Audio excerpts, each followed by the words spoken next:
The Mystery of BELICENA VILLCA. Second Book. The Letter of BELICENA VILLCA. 46th Day. General Synthesis of the Hyperborean Wisdom. In the last day, I mentioned an strategy that the loyal gods uses to counteract the culture's strategic enemy arm, and explained it through an allegory, consistent in a charismatic message. That message followed two objectives. First, awake. Second, orientate to the secret exit, center, or origin. And in that particular example, the exit was found after the discovering of the circlet. It means, after making conscious the principle of enclosure. However, the second part of the message, the Elev song of merit offered, to whom heard it, the possibility to find the exit, by other 6 different parts to the strategic opposition, which is based in the enclosure principle. In any way, this strategy, just as I have described, with its 7 possible parts of liberation, responds to purely individual objectives, that's to say, it is directed exclusively to the asleep man. Because of this, now is the turn to declare that the same is part, the individual part, of a higher conception, which is called Odal strategy. The Odal strategy is directed fundamentally to obtain the individual liberation of man, but, in some favorable historic opportunities, the gods procure to orientate the whole race to force the collective mutation. In that case, the leaders, many times sent by the loyal gods, and other times inspired by them, project charismatically in the people the strategic guidelines, searching to reintegrate them to the essential war. To make that work can be realized with success probabilities, it is necessary that the leaders make use of an external element situated in the world, which represent in an irrefutable way the divine origin of the race. This external element must be proof also of the compromise assumed by the gods at inducing man to recommence the war against the Creator, and his resolution to wait the necessary kalpas, while they win the freedom. By these conditions can be understood that the external element is a real stone of scandal for the Creator and his demonic hordes, and that all his power, that is, the great deceit, will be trying to attain his destruction, or on his default to avoid that man could reach it. But, even by all the contrarieties that such action would produce in the enemy, the gods have accomplished their part of the primordial pact, and, with an admirable despise to the power of the potencies of the matter, they placed it in the world, and they protect it from every attack to make that men or their charismatic leaders discover it, and make use of it.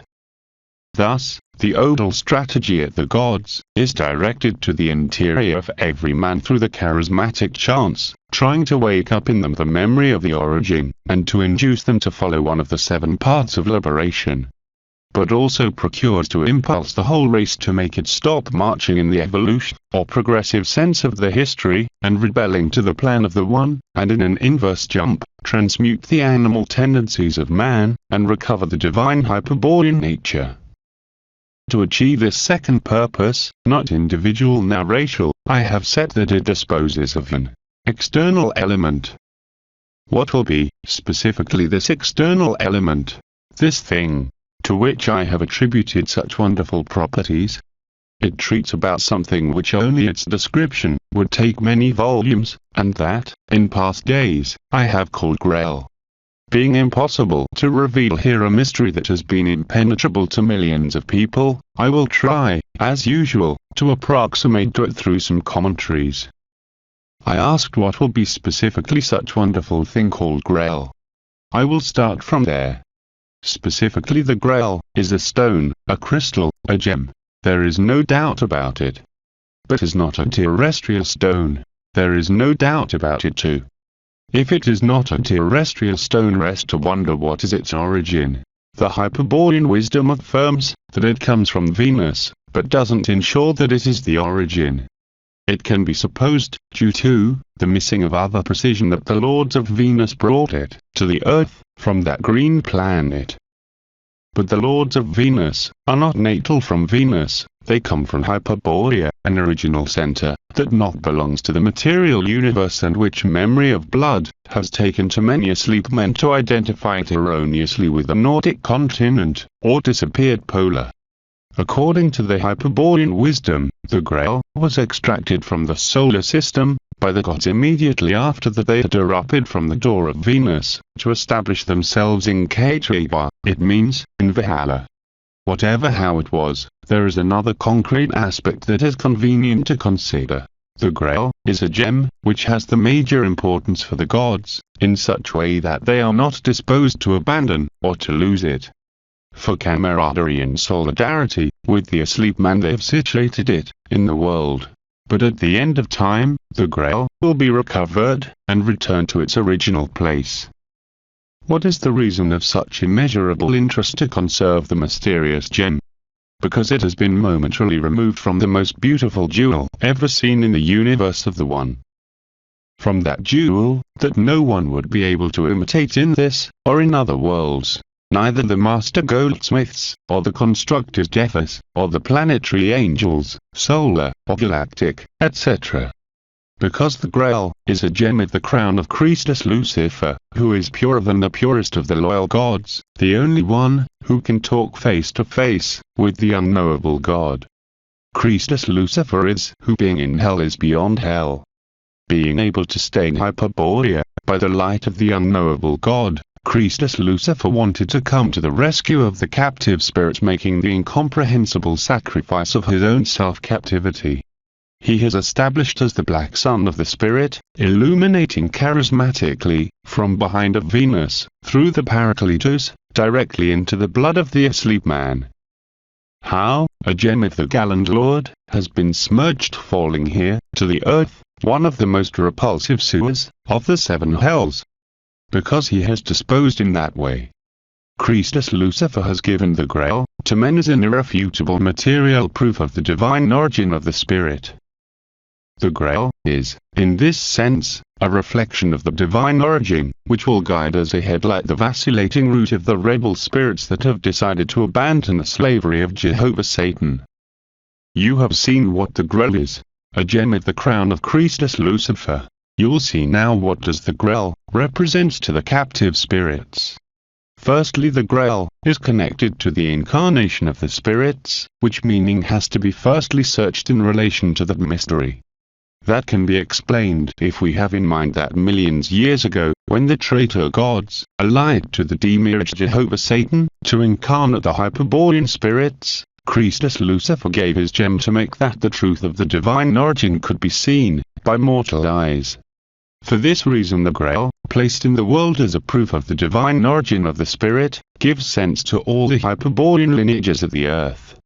Through it, the blood of men, still submersed in the most tremendous confusion, will always claim their extraterrestrial legacy. The presence of the Grail, primarily, prevents the enemy the denial of the Hyperborean ancestors.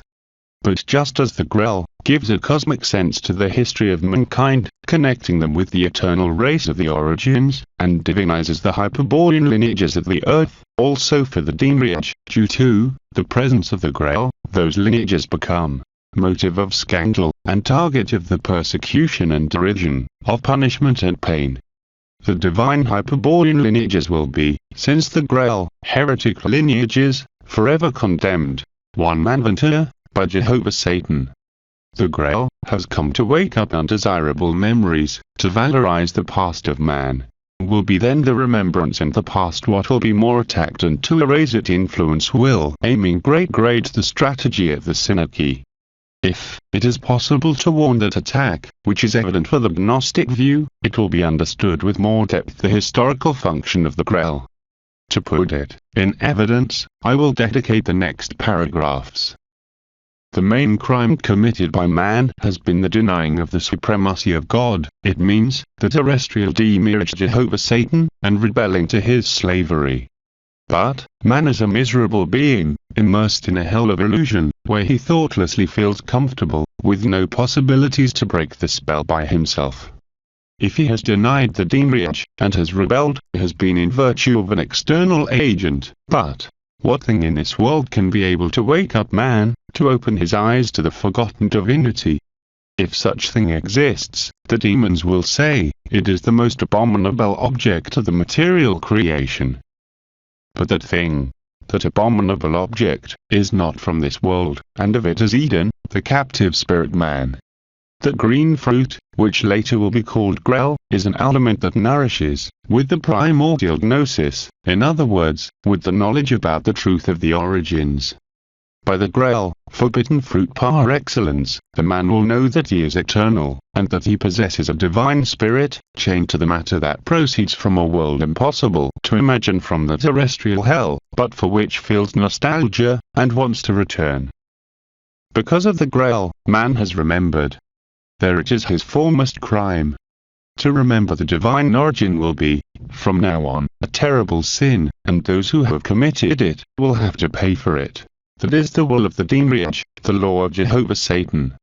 It will be his ministers, the demons of Chang Shambhala, the ones in charge to execute the sentence, giving the punishment in a koan called suffering and pain. The instrument will be, naturally, the incarnation, repeated 1,000 times in transmigrations controlled by the law of karma, declaring cynically that the suffering and pain are for the good of the spirits, to help their evolution. If the evil lies in the blood, then it will be debilitated, making racial miscegenations, and it will become impure, poisoned with the fear of the sin. The result will be the strategic confusion of the spirit and the complete darkness about the past of man. In the past there is no one that deserves to be saved, will affirm for millenniums the reasonable people, at the side of the demons of the fraternity. The theology, and even the mythology, will speak about the evil of man, with the language of the demiurge, the sin, the fall, and the punishment. The science, on the other hand, will show us a more discouraging panorama. It will prove, using filth fossils, that man descends from a proto-ape, called hominidae. In other words, that this miserable and despicable animal man was the ancestor of the asleep man. The science has turned the past of man to the most dramatic degradation, connecting it evolutionally to reptiles and worms. For the modern man there will be no divine ancestors, only apes and trilobites. It is really necessary to start from a superhuman hate, to desire to humiliate man, in such sorrowful way. But, leaving apart the joyless, being optimist, why look at the past, will say the cynic, with the voice of the science and theology, if man is something projected to the future. In the past there is nothing worthy of respect. Some primitive marine crustaceans under the silt, trying to gain the terrestrial environment, impulsed by the evolution, millions years after some apes decided to become in man. Impulsed to gain by the miraculous law of evolution, become bipeds, fabricate tools, communicate each other speaking, lose the hair, and enter in history. And then comes the history of man, the documents, the civilization, the culture. And the history goes on, implacable in the evolution, transformed now in a more inflexible law called dialectic. The mistakes in the humanity, the wars, the intolerance, the fascism, are errors. The successes, the peace, the democracy, the sapiens vaccine, are successes. From the struggle between errors and successes, emerges always a higher state, a benefit for the future mankind, confirming the evolutional, or progressionist tendency. Isn't that progressist tendency of history all the good that has to be expected from the past? For that reason, let us be optimist. Let's take a look to the future. There are all the goods, all the realizations. The theologian guarantees that after a future judgment the heaven doors will be opened to the good people, the Rosicrucians, the Masons, and other theosophists, situate in the future the moment when, partially concluded the spiritual evolution, the man who identifies himself with his monad, that's to say, with his divine archetype, and incorporates to the cosmic hierarchies, depending to the demiurge. And even the materialistic, atheists and scientists, present a venturous image of the future. They show us a perfect society, with no hunger and diseases, where every man, technocratic, or dehumanized, happily reign over legions of robots and androids. I will not give many details of a fact that is evident.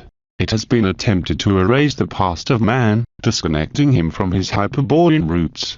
It has not been totally accomplished, but, in compensation, it has been attained to create a metaphysical fracture between the man and his Hyperborean ancestors, in such way that, in the present, an abyss separates him from his primordial memories, an abyss that has a name: confusion. Parallel to such sinister purpose has been projected the man towards the future, euphemism used to qualify the illusion of progress that suffers the members of the modern civilizations. That illusion is culturally generated by strong power ideas, skillfully employed as a strategic arm. The sense of history, the historic acceleration, the scientific progress, the education, the civilization against barbarism, etc. The man, conditioned in such way, blindly believe in the future, only look to it, and even the fatalistic, who foresees a black future, admit that if any unpredictable exception, or miracle offers an exit, to the civilization where he is in any way, in the future, the past is in any case motive of general indifference. This evident fact, represents undoubtedly an important triumph for the Synarchy, but, a triumph that is not definitive.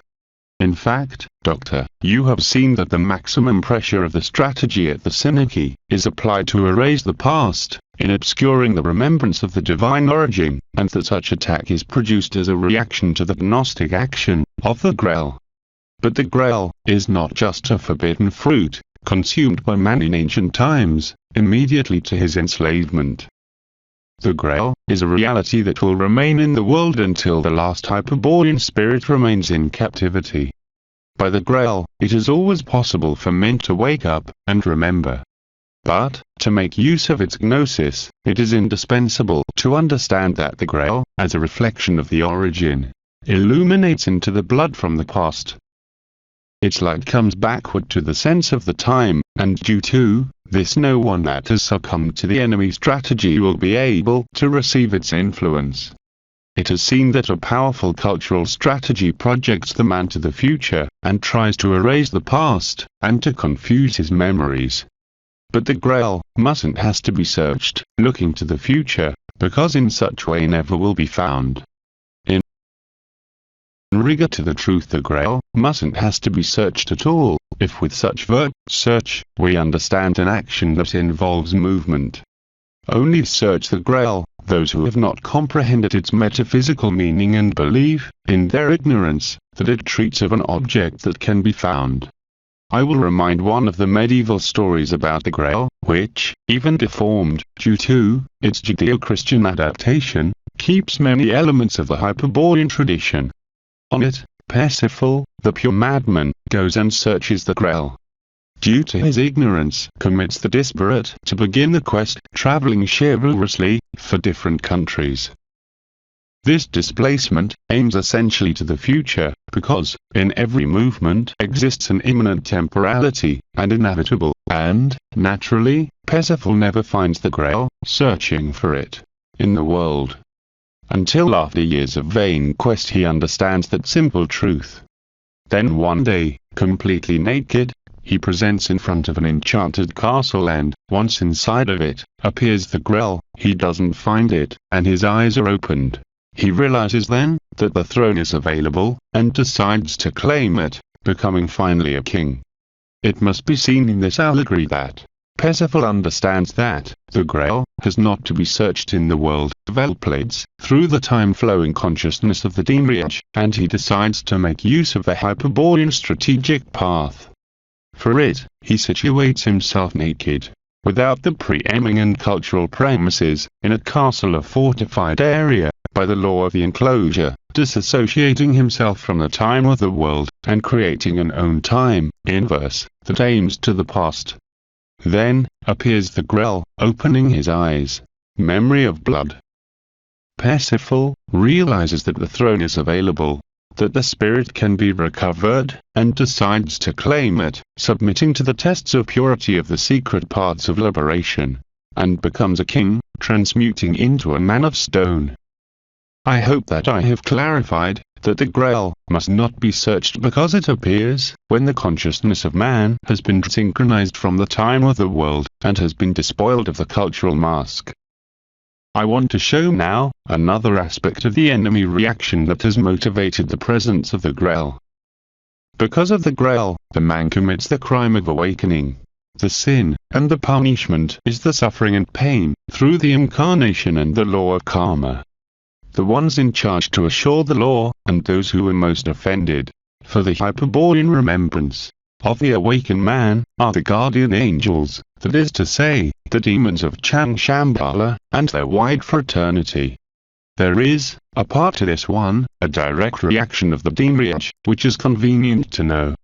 But, as such reaction has been repeated many times since the Hyperborean spirits have been chained to the yoke of the flesh, a complete exposition would be to include a huge period of time, which is beyond the official history, and it loses in the night of the Atlantis and Lemuria. Of course, I won't be able to realize such narration, and for this reason I will only refer to the reaction of the Demiurge in historic times, but, must not be forgotten, that all what can be said about this fact is not exclusively of an era, it has been, and surely will be again. A terse introduction will let to understand such direct reaction. When the ingenious question is exposed, how are the worlds from where the captive spirit comes? Believing that can be some image that represents the unimaginable Hyperborea, the Hyperborean wisdom usually responds with a metaphorical figure, saying this to the ignorant novice. Imagine that a speck of dust receives a tiny reflection of the real worlds, and suppose that, then, the mentioned speck is divided and reorganized in infinite particles. Make another effort to imagine and suppose now that the material universe that you know and dwell has been constructed with the pieces of that speck of dust. The Hyperborean wisdom says, if you're able to reintegrate in one act of the imagination the huge multiplicity of the cosmos in the original speck, then, seeing on its totality, you will perceive only a tiny reflection of the real worlds.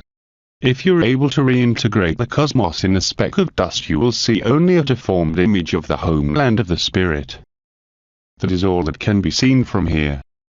The metaphor becomes clear if it is considered that the Demiurge has constructed the universe imitating a clumsy and deformed image of the real worlds, has inflated his breath in the matter and has ordinated it with the purpose of copying the tiny reflection that once time he received from the uncreated spheres. But, neither the substance was the adequate, nor the architect was qualified for it, and, added to this ills, has to be considered the perverse intention of pretending to reign as God the creation, in similarity, of the unknowable God.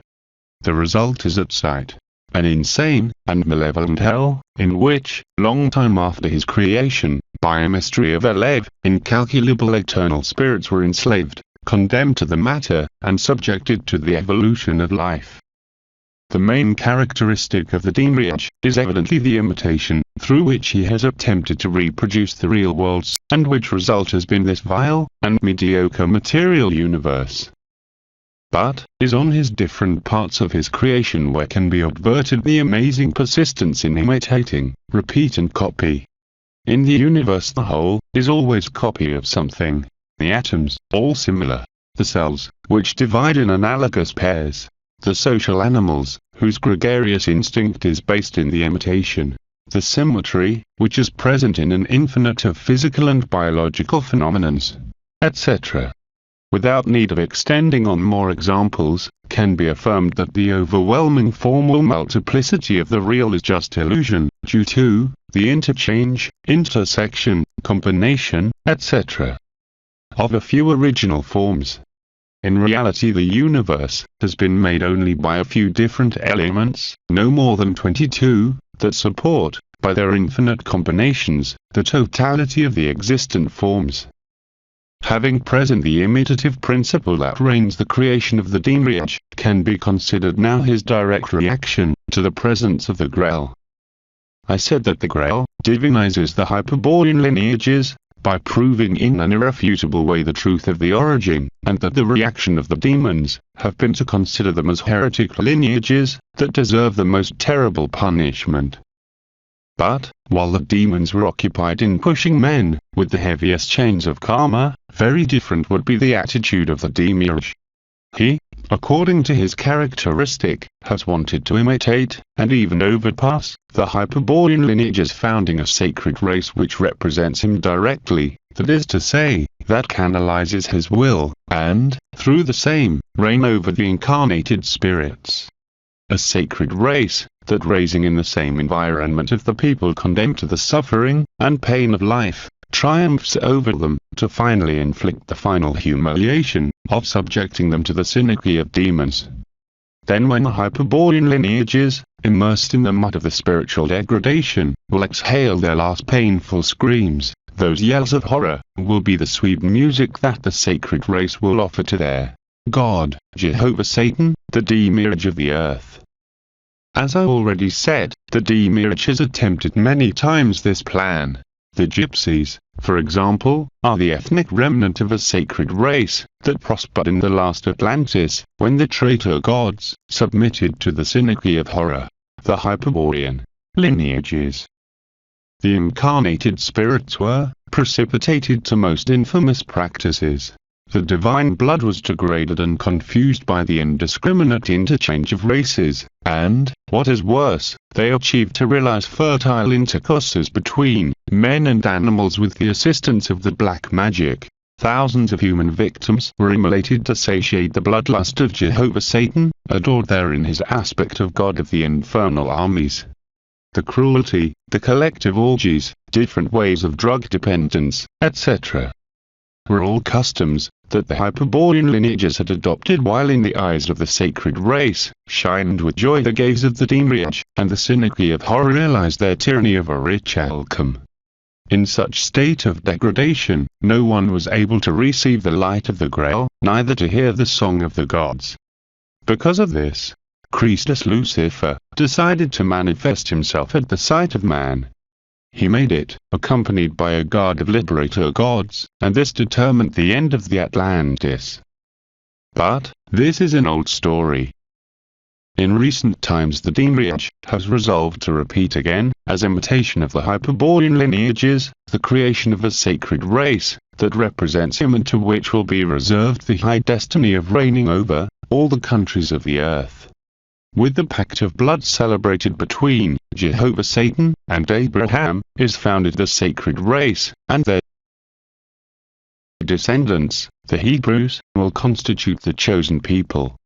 Just as the Hyperborean spirits, divinized by the presence of the Grail, represent the heretic lineage par excellence, the Hebrews, in front of them, will present themselves as the most pure lineage of the earth. Israel, chosen people by Jehovah Satan, to be their representatives on the earth, what titles will show as an irrefutable proof that such is his will. The demiurge, following his usual system of imitating, reasons in this way: if by the gem of Christus Lucifer, the Grail, has been divinized the Hyperborean lineages, also by a stone of heaven will be consecrated the lineage of Abraham. I will place on the world a stone in which will be written my law, as an irrefutable proof that Israel is the chosen people, and to them will have to humiliate all the other nations. That is the direct reaction of the demiurge. He chooses into the scum of mankind the most miserable people, and after pacting with them, he makes them grow, by the shadow of powerful kingdoms. When he decides that to the sacred race has reached the moment to accomplish their historical mission, he renews the pact, giving to Moses the key of power. Then Israel, the most pure lineage of the earth, goes over the millenniums, and marches to its future of glory, while the empires and kingdoms plunge into the dust of history. Undoubtedly, the reaction of the demiurge has been effective and powerful, have resulted the effects of his stone, the force of his law. For this reason, it is necessary to wonder, what does Jehovah Satan really gives to Hebrews, as instrument of power and universal domination? I will repeat it synthetically. The tablets of the law contain the secret of the 22 voices that the demiurge pronounced when he ordered the matter, and through which have been formed all the existent. The set of symbols contained in the tablets of the law is what was early known as acoustic Kabbalah. In the Atlantis that knowledge was firstly a patrimony of other sacred race, but later, the gods of the lithic art, ancestors of the Cro-Magnon, and parents of the white race, reached to dominate it completely. Therefore, the tablets of the law are the stone that the Demiurge has placed in the world to be a metaphysical support of the sacred race, as imitation of the conjunction Hyperborean lineage/Grell. However, as in all the Demiurge imitations, mustn't has to be seen here a very precise equivalence. The Grail, from the past, reflects to every man the divine origin, and constitutes an attempt of Christus Lucifer to rescue the captive spirits, or, in other words, the influence of the Grail aims to the individual and the spiritual. On the contrary, the tablets of the law aim to the collective, between Jehovah Satan and the Hebrew people, and also, their Kabbalistic content, reveal the keys that allow to dominate all the material sciences. If the strategic confusion, the incarnation, the imprisonment to the law of karma, etc., are terrible ills that affect the Hyperborean spirits, the terrestrial coexistence with the sacred race of Jehovah Satan is undoubtedly the most frightful nightmare, even worse than any of the aforementioned disgraces. Because, since the renewed pact with Moses, the racial hostility between the Hyperborean lineages, heretics, and the Hebrew lineage, sacred, will be permanent and eternal, with the irreversible disadvantage for the first that the infernal will of the Demiurge will be irresistibly expressed in the seconds. After the apparition of Israel, only remains to man the dramatic alternative to return to the origin, or definitely succumb. Digging in the Hebrew myth of Abel and Cain, behind a veil of calumnies, can be appreciated the proper description of the racial and theological hostility between Hyperborean and Hebrews. In that myth, Abel, who is a shepherd, represents the basic Hebrew type, and Cain, who is a crop farmer, to the image of the man of Hyperborean lineage. The legend tells that Jehovah Satan liked the pleasant blood offerings of Abel the shepherd, which consisted in the sacrifice of the firstling sheeps, with their grease, but he depreciated the fruits of the ground that Cain offered to him. Such attitude of the god of the matter constituted a revelation for Cain, the discovering of the real intentions of the Creator, and the materialistic and servile essence of the shepherders.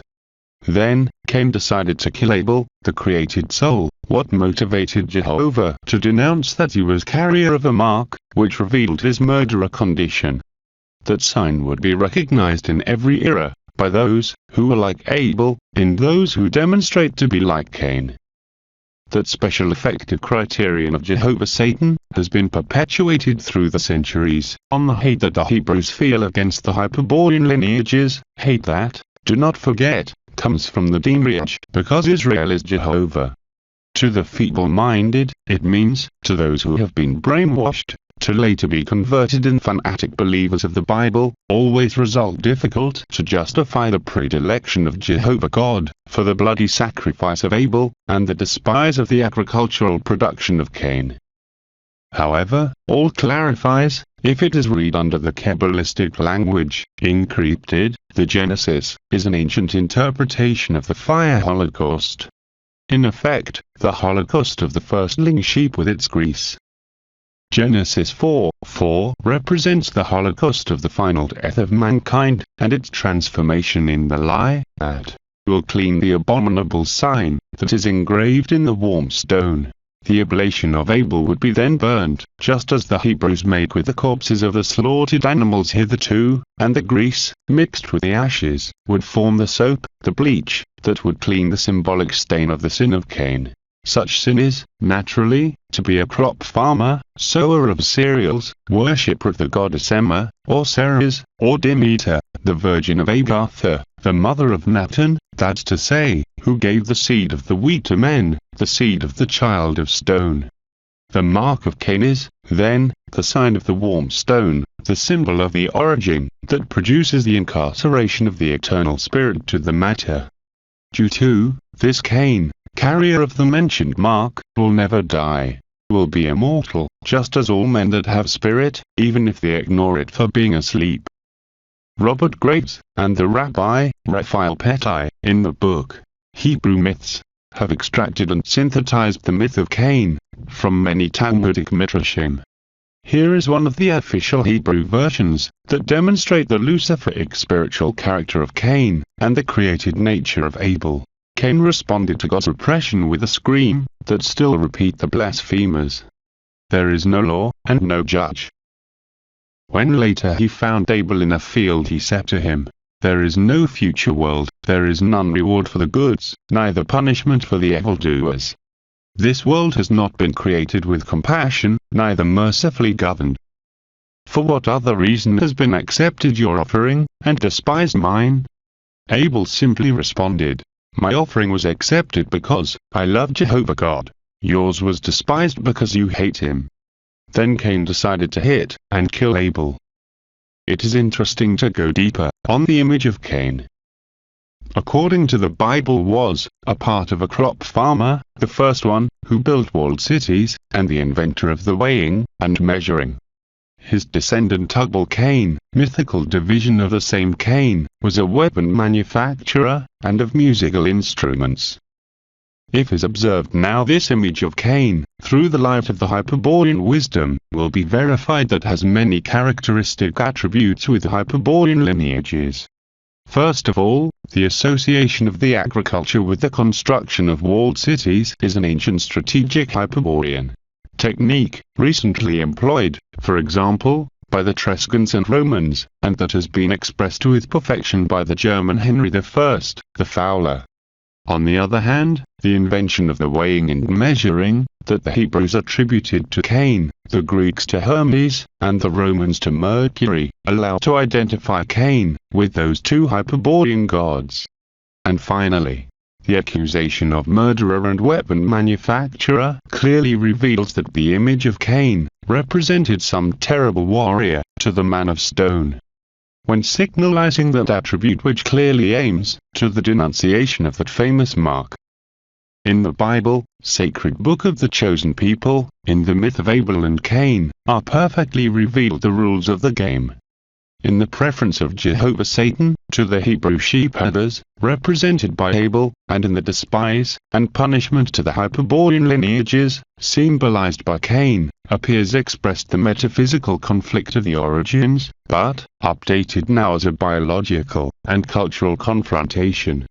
The Hebrew sacred race has come to bring the presence of Jehovah Satan, the conscious presence, different to the pantheistic breath, through which the demiurge animates the matter, to the plane of the human life, of the incarnation, the suffering and pain.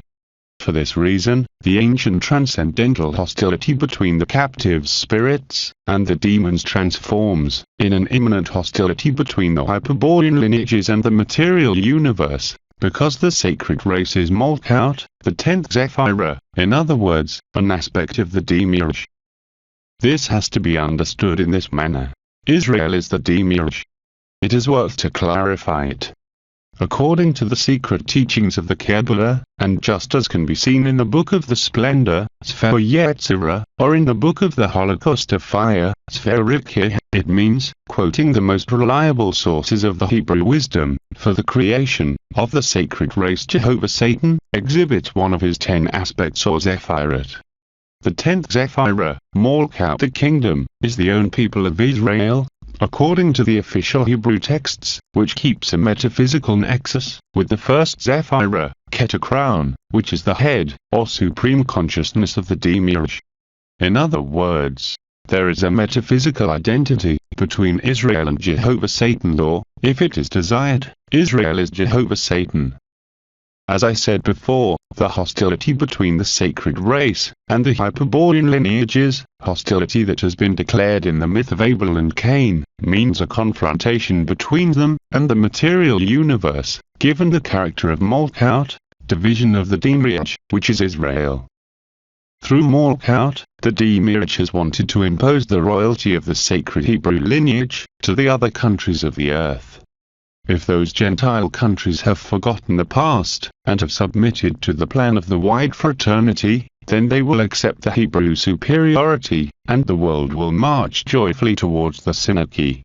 But, poor for those goyim that don't renounce to their Hyperborean legacy, and persists in remembering the conflict of the origins.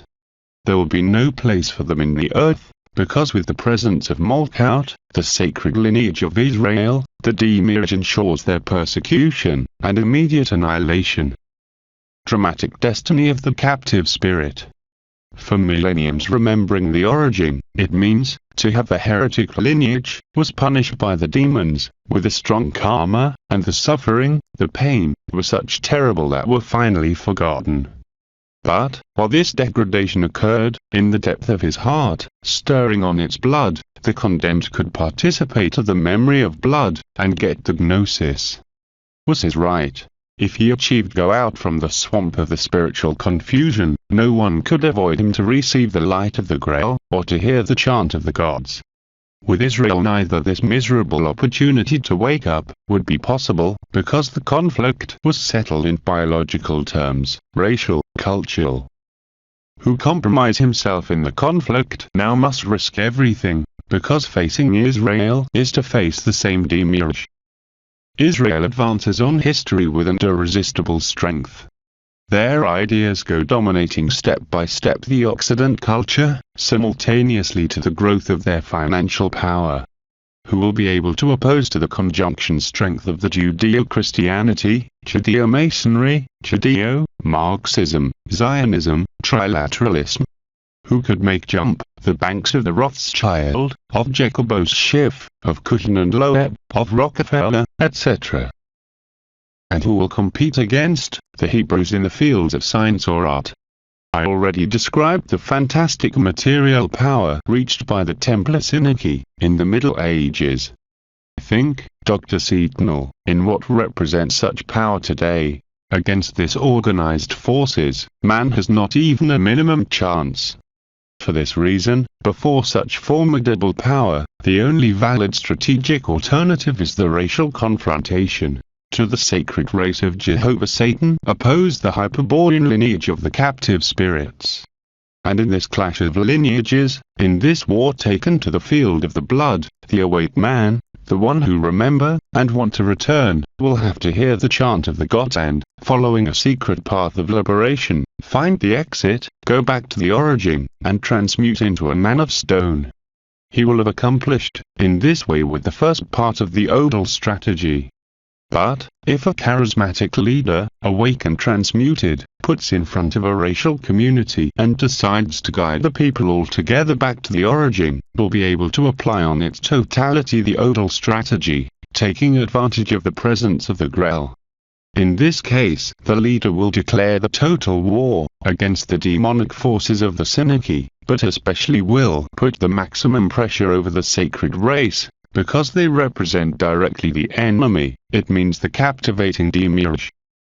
However, only in recent times, when the universal presence of the Synarchy, and the power of the sacred race become evident, or possible that some great chief correctly recognizes the enemy, and declares the total war against them.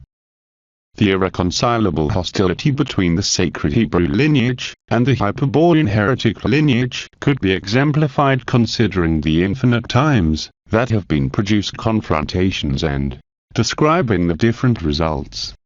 It can be ensured that would be information to fill many tomes. Because of this I must be prudent, and I will only refer to the strictly necessary for the comprehension of the Odal strategy of the loyal gods. Is with this criterion, that I will consider only one example, but an example that will be highly clarifier. After the submersion of the Atlantis, and in virtue of the guidelines of the Cultural Pact, the Hyperborean lineages have coincided always that a human society had to be organized under three principal functions: regal, priestly, and warrior. The harmony and the independence of the three functions would guarantee a certain equilibrium appropriated for the times of peace and prosperity, that is to say, when the society materially progresses to the future. In different periods of their history a lot of countries of Hyperborean lineages experience brief lapses in which the equilibrium of the three functions allowed to enjoy that social peace, mediocre and courtesan, which really occulted a complete lack of a charismatic contact between the people and their leaders, typical situation that is characterized by the general indifference. When a society establishes in this way the white fraternity of Changshambhala, affirms that evolves, and progresses, is then of interest of the demons to take humanity to a state of permanent equilibrium of the three functions. With what purpose? To prepare the advent of the synarchy. It means the concentration of the power in hands of a secret society or occult brotherhood. What end has the concentration of the power in hands of beings that act in the shadows? The answer is related with the manifestation of Malkuth, of the Demiurge, the sacred race. The power over the nations belongs, in this stage of the Kali Yuga, to Israel, a legacy of Jehovah Satan, and proof of his theological lineage. Before the time for Israel comes, the synarchy will be the regent of the concentrated power by the white fraternity. It is understood that the loyal gods, in front of such conspiracy, try to destabilize the synarchic equilibrium of the societies, and influence charismatically in men, with the purpose to wake up one of them and make him a Hyperborean leader. That is, fundamentally, the Odal strategy. For this reason, the chant of the gods calls continuously in the pure blood, and the Grail is a permanent presence which shows, to whom wants to see, the reflection of the divine origin of the spirit.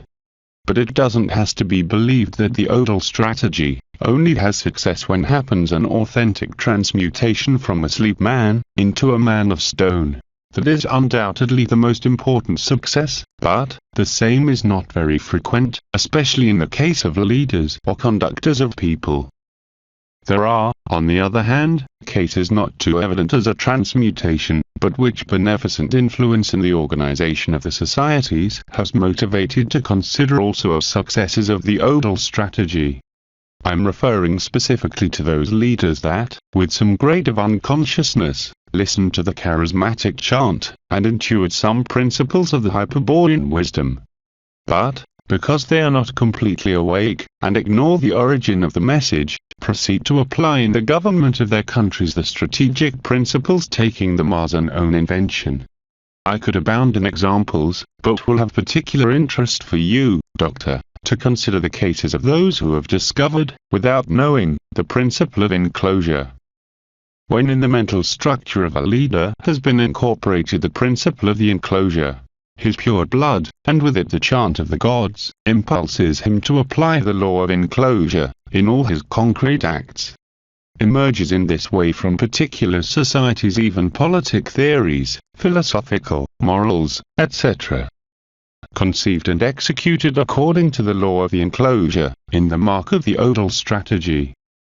A typical example is the idea of the universal empire. It is convenient to comment it. When the Odal strategy achieves to wake up the divine nature of some leader, it is possible that his next activity causes notable social changes. If he is a king, it means, if he acts in the regal function, he will advance as the higher ruling is over the priestly function, and, with the support of the warrior function, will try to expand the limits of his state. If the leader is a notable warrior, he will soon wear the crown, and then, crushing the priestly function, start the establishment of a military state.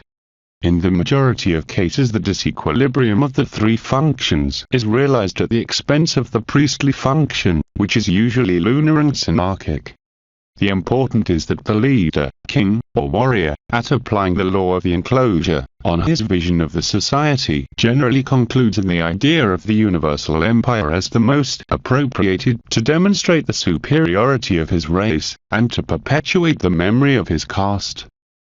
In the universal state of Akkad, the empires of Assyria and Babylon, the great Persian Empire, destroyed by Alexander the Great, the Roman Empire, etc., have been conceived in the same way, by the application of the law of the enclosure, in the mark of the Odal strategy, that the Hyperborean leaders have made in the course of the millenniums. I can't stop mentioning that many modern ideas register the same process on their conception, such the different variants of the nationalism, the fascism, the phalangism, National Socialism, the federations, and confederations, etc.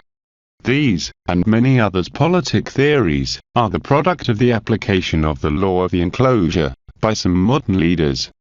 In the case of the fascism, the National Socialism, etc., it is evident that they have a very straight nexus with the ancient idea of the universal empire, which eloquently explains why those ideologies have been persecuted until the annihilation by the chosen people, and the forces of the synarchy. Because, precisely, the idea of the universal empire, which is Hyperborean, and derived from the application of the law of the enclosure, is irreducibly opposed to the idea of the universal synarchy, promoted by the white fraternity of Changshambala, and realized in favor of the chosen people. I had proposed to give an example of the irreconcilable hostility between the heretic Hyperborean lineage and the sacred Hebrew lineage, and this has been exposed in the opposition between universal empire and the universal synarchy, it means, between their respective ideal conceptions of the society. Using these keys, anyone can revise on history, and take their own conclusions. It is not necessary to insist more on this. I said before that the sacred race was created by the Demiurge, as imitation of the Hyperborean lineages showed that the tablets of the law, and the terrible knowledge with they were written, were given to the Hebrews, as similarity of the Grail. I can add now that the imitation doesn't end it there. On the contrary, for centuries was prepared an infernal historic falsification, that on the facts meant an infinitely more offensive grievance than the imitation of the Hyperborean leaders or the Grail. I am talking about the usurpation, vulgarization, and degradation perpetrated against the divine figure of Christus Lucifer. I already mentioned that, in the days of the major spiritual decadence of the Atlantis, Christus Lucifer manifested himself at the sight of the asleep men. His presence had the virtue to purify and orientate many people, who, thanks to the descent to the hells realized by the gallant Lord, could in this way start the path to return. However, the coward reaction of the traitor gods, who make use of the black magic to avoid the rescue, took them finally to a war to the death, which only ended when the last Atlantis disappeared. And even if the Atlantean continent disappeared devoured by the water, and thousands of years of barbarism and strategic confusion erased those facts from the history, it is not false that the drama lived was such intense that never could be obscured in the collective memory of the Hyperborean lineages.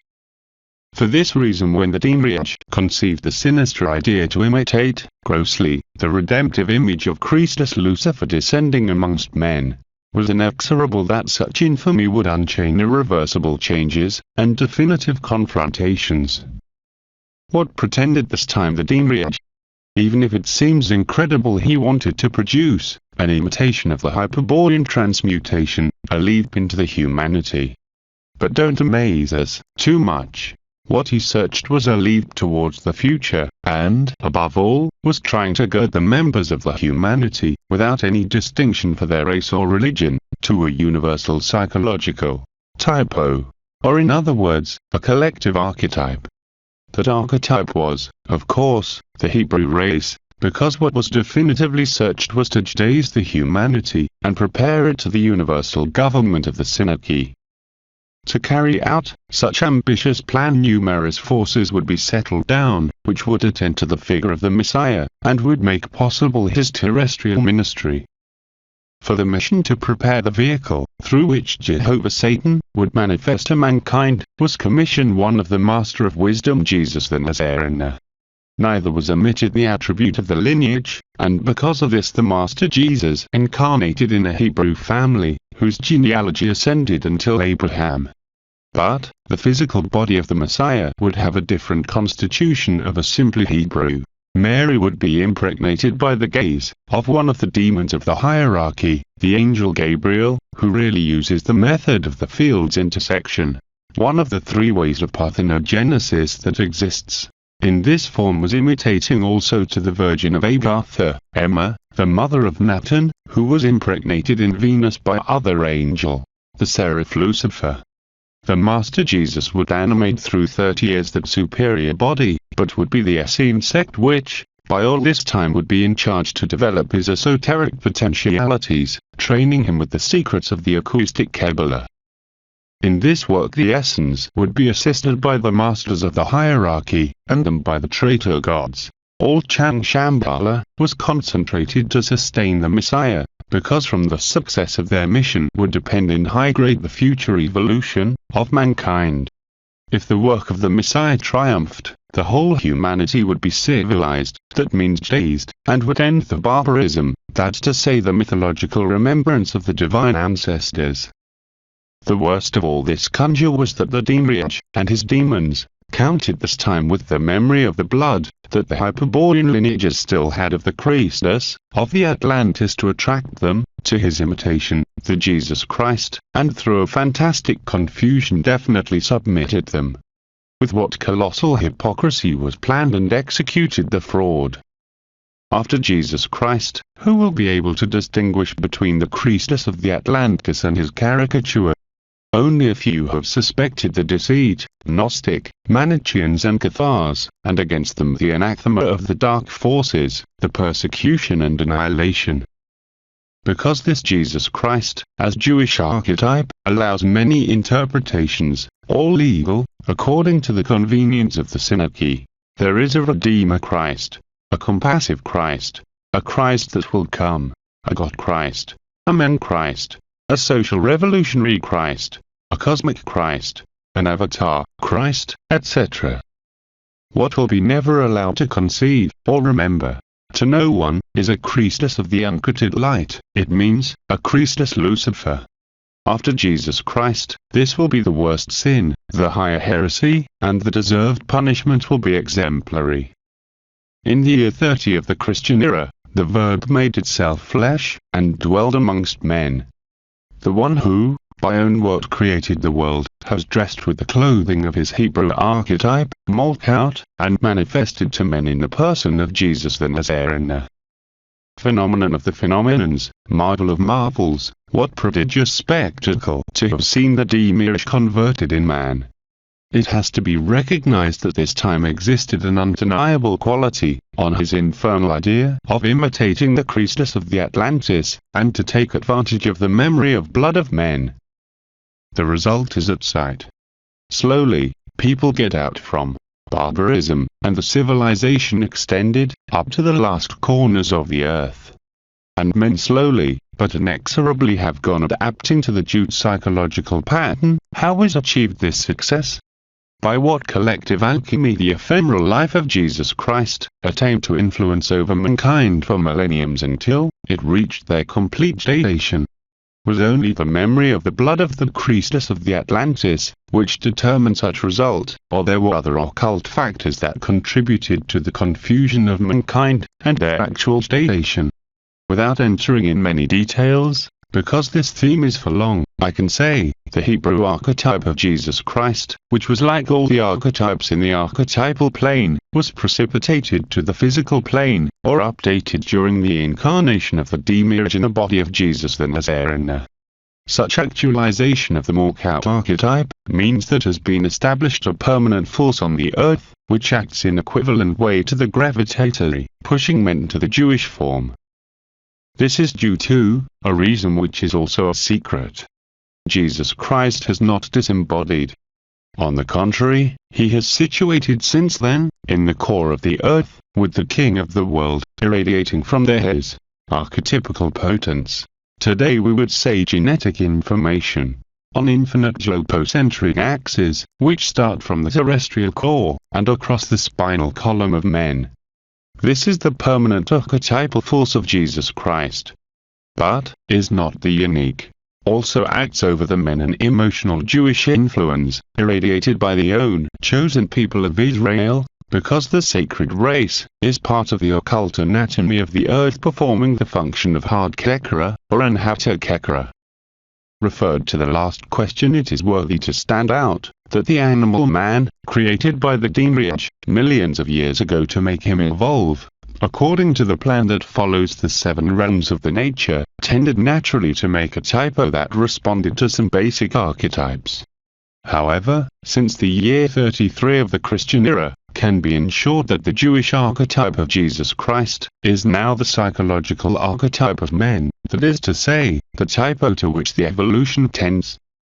This means that in the men, those who possess, due to the ancient mystery of Elev, an animal legacy, the animal tendencies will unconsciously impulse to the Jewish archetype. Only the blood purity will be able to avoid the predominance of the animal tendencies, and the consequent danger, to correspond psychologically with the Jewish archetype. I already expressed in which way the Demiurge moved the original conflict to the field of the racial confrontation, after the creation of the sacred race, as imitation of the Hyperborean lineages, divinized by the Grell.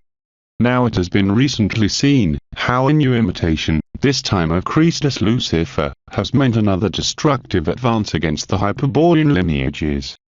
The powerful force maker of the Jewish archetype of Jesus Christ, acting from the center of the earth, in every moment and place, has tremendously increased the dream in which from ancient times blood consciousness, men have been immersed. In the battlefield of the blood now fights to the death two esoteric forces. The chant of the gods, and the archetypal Jewish tendency of Jesus Christ. And the awake has turned, then, a terrible and desperate fight produced in the interior and exterior of each man, usually unconscious. For this reason, I said that, after Jesus Christ, it will not be possible to classify neither towns nor organizations, and will only have to attend specifically to the grade of confusion of men. It must be in this way, because in many cases entirely synarchic organizations will be able to be at charge of a man, suddenly conscious of some Hyperborean principle, due to the esoteric struggle waged in his inner self, who also could turn, momentarily, the course of it. And, vice versa, in other cases could occur, that a group qualified as Hyperborean, be guided by personages more or less dazed.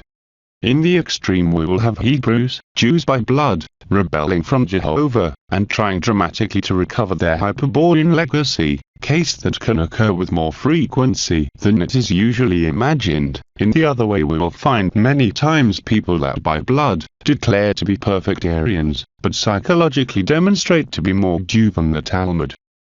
An eloquently example we will obtain looking to the Catholic Church, where coexists the worshippers of Jesus Christ and the Demiurge with nationalist priests, that serve to the cause of Christus Lucifer and the loyal gods unknowing it. Thereby, we must be prudent at qualifying the human organizations and, even in those merely synarchic, stopping always to evaluate the grade of confusion of the people we are treating with. It is considered an indication of strategic capacity, the ability to find the righteous man, even inside of a synarchic organization as the Masonry, with who will talk, then trying to isolate him from the organization where he is affiliated, appealing to the application of the law of the enclosure, to be able to communicate through the appropriated symbols to his Hyperborean part. An example of what I have been saying constitutes the case of the soteriological heresy of Pelagius, also called Pelagianism. In the beginnings of the 5th century, this British bishop started to defend the theory that man, by himself, is enough to perform his salvation. It is possible, according with Pelagius, because exists in the man a principle of spiritual perfection. It is evident in this way, that in Pelagius predominated the Hyperborean lineage. His pure blood promptly allowed him to notice that the salvation of man, his orientation, depended of a spiritual principle, which should be discovered, and internally cultivated. But where the heretic position of Pelagius resulted clearer was in what referred to the original sin. Man has not sinned at all, and if Adam sinned, his sin died with him. It was not transmitted to his descendants. Definitely man is free and born without sin. From there to propose the injustice of the suffering and pain, or any other punishment imposed by Jehovah Satan, was only one step. In consequence the persecution of Pelagius started immediately, and it not ended until his elimination, in Africa. It was carried out by the most important ecclesiastical authorities of his time, what proves the fear that his ideas produced. Those who stood out were the popes Innocent I, and Zosimus, Saint Jerome, and the Gnostic apostate Saint Augustine. In the Synod of Carthage of the year 411, were condemned 7 propositions, synthesis of his doctrine. It is worthy to remember them, now to prove that the same derived from the Hyperborean wisdom. Here are the 7 condemned proposition. 1. Adam, mortal due to his creation, would have died with sin, or without it. 2. The sin of Adam harmed only him, not the human lineage. 3. The newborn children are in that state where Adam was before his prevarication, it means, before eating the forbidden fruit of the grail. 4. It is false that either by the death or the prevarication of Adam has to die all humanity, and that has to resuscitate by the resurrection of Jesus Christ. 5. Man can easily live without sin. 6. The right life of every free man guides to heaven in the same manner that the gospel. 7. Before the advent of Jesus Christ existed impeccable men, it means that in fact not sinned.